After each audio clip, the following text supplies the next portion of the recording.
That Nintendo Direct sure was solid, wasn't it? Price shenanigans and shitty Donkey Kong DLC that should have been included with the wonderful base game aside, we got a gorgeous looking new Yoshi game, a new image of Chris Pratt, and after months of trailers we finally got a better look at Prime 4, alongside a release date after all this time. This Direct was pretty damn solid, maybe not as good as the first Switch 2 Direct, but then again this Direct also doesn't have an entire $450 console launch resting on its shoulders, so I'm okay with this one being a bit more relaxed. And hey, we still got Prime 4 to look forward to, as well as Air Riders for those interested, so it's a solid 7.5 out of 10 Direct for me. Despite all those cool games though, the most exciting piece of new info for me was this.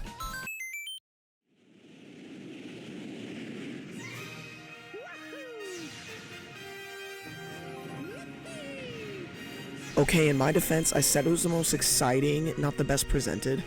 Mario Galaxy 2 was finally getting its goddamn Switch port, alongside Mario Galaxy 1, but whatever.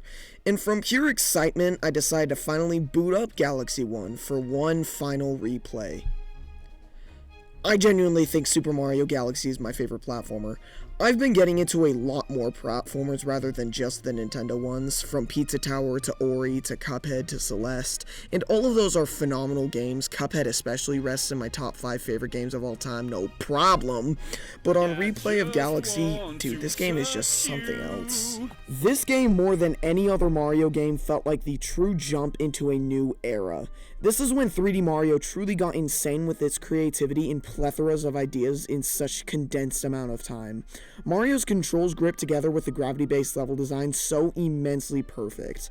But gravity improves more than just the controls. It lets the level design get insane!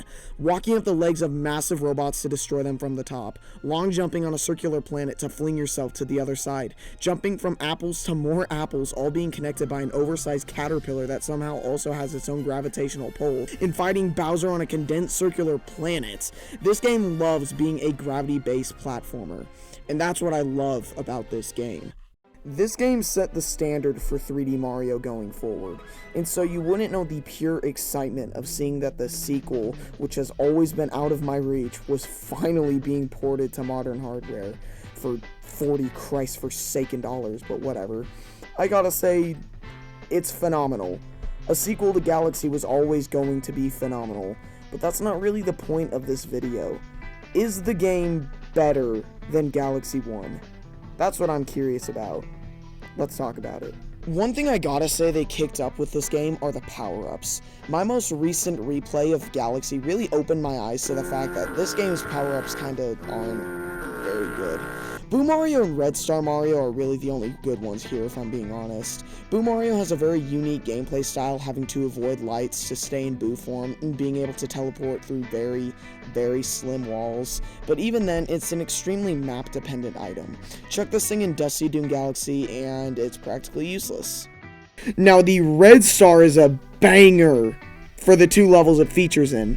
And calling those levels is honestly very generous. We have a tedious purple coin mission to introduce you to the power-up, and then after that you can only use the Red Star in the Comet Observatory, the hub world that looks nice but with really nothing to do. So really after that we got the Bee Mario, which is fun but not super exciting, and that fucking like spring that I hate. That fucking spring also brings down an otherwise top-tier platforming stage. Mario Galaxy 2 kicked it up a notch. The Rock Mushroom is an extremely powerful roll move that is also very fun to control. Anytime there was a boss fight or any action segment that used this thing, I was always completely on board. The Drill Mushroom is also good. It is pretty dependent on the level, like even Rock Mushroom might be useful in Flip Switch Galaxy. But I feel like the game did a much better job actually giving this power-up lots of standout moments, even in galaxies not completely centered around it. Like this one segment in Big Galaxy where you need to use the drill to take out these Koopas, or in Water Freeze Galaxy, which has a pretty difficult puzzle built around the drill mushroom. It feels more akin to how 2D Mario tackles its power-ups, introducing it in one level but not completely abandoning it once it's done. It's a much better way of tackling it because these power-ups have so much more room for platforming challenges rather than just their birth level. The Cloud Flower is the main power-up discussed when it comes to this game. Every time you spin, you create a cloud platform for yourself, balanced out by the fact you only have 3 and must grab another Cloud Flower to reload. This is such an ingenious power-up. Lots of fun trick jumps you could pull off, but also great level design to be explored here. This is a wonderful power-up, only being matched by the GOAT himself. I love Yoshi in this game so much. The only problem Yoshi has in this game is that he's not in it enough. It's awful. He's not in any of the levels. It's bullshit. I think Yoshi's a little underutilized in this game, which is a shame because he's so much fun. All of his 2D moveset, the flutter jump, cute noises, and vor all return, and are all also expanded upon. Circle something with your cursor, and you'll get the option to hit it with your tongue. Most of the time it's enemies to eat and give you star bits, but the most fun stuff they'll do is when you also have the option to spit them back out, like with Spinies or Bullet Bills. It's a really fun expansion on the move and made for some insanely cool boss fights. Also, I don't know who these devs think they are, but my boy deserves 5 billion times the power-ups.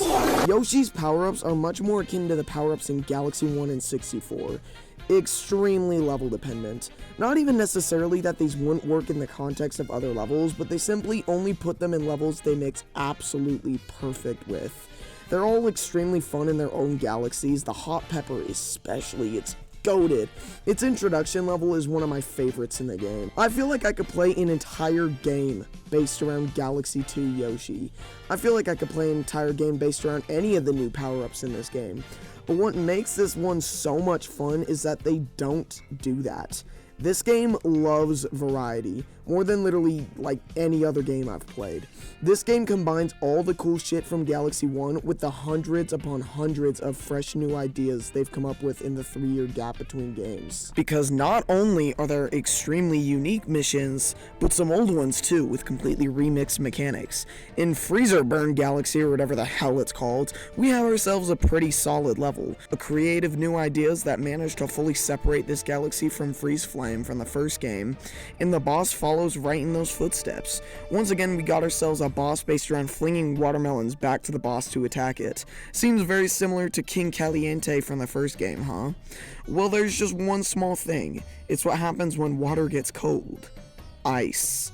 Every time you spin to hit the watermelons back, you begin skating like a madman, which, considering these bottom cannons always launch out fireballs, it leads to a completely frantic boss that not only fits with Freezer Burn Galaxy, but also does a perfect job separating itself from Galaxy 1 from a visual and mechanical sense, taking a great element from Galaxy 1 and simply expanding upon it, making it more challenging and interesting and fitting with the integral theme of the course more, being fire and ice colliding. All wrapped up in a fantastic mission that's fun from start to finish. I'm a little torn on Galaxy 2's level selection as a whole. While I do think Galaxy 2 has more consistently good levels than Galaxy 1, Galaxy 2 feels a lot less like a gravity-based platformer. Like, look at Gusty Garden Galaxy. You're walking on a question mark trying to fetch out and stomp on these digging moles. Gravity-based platforming. You look at Yoshi Star Galaxy and it's kinda just platforming. Really good and fun platforming, but it's still kinda just platforming. It makes Galaxy 2's levels feel a lot less memorable. That, alongside the fact that this game prioritizes a more regular blue and cloudy skybox over the mystical space skybox primarily used in Galaxy 1, makes me almost feel like they wanted to make a different game halfway through production. Now, is this really that big of a problem? No, not really. Most people playing Galaxy 2 don't care that they're not running on a sideways semicolon, but it does make Galaxy 2 a bit less memorable. I could list off so many levels that I loved playing in Galaxy 1. Meanwhile, I played Galaxy 2 a few hours ago, and despite probably having more fun than I did in Galaxy 1, I would probably mention Slip Sand Galaxy and Chompworks Galaxy, and that's seriously the only one that comes to mind instantly. It also comes from the fact that these levels are so linear that you barely get to spend much time with them.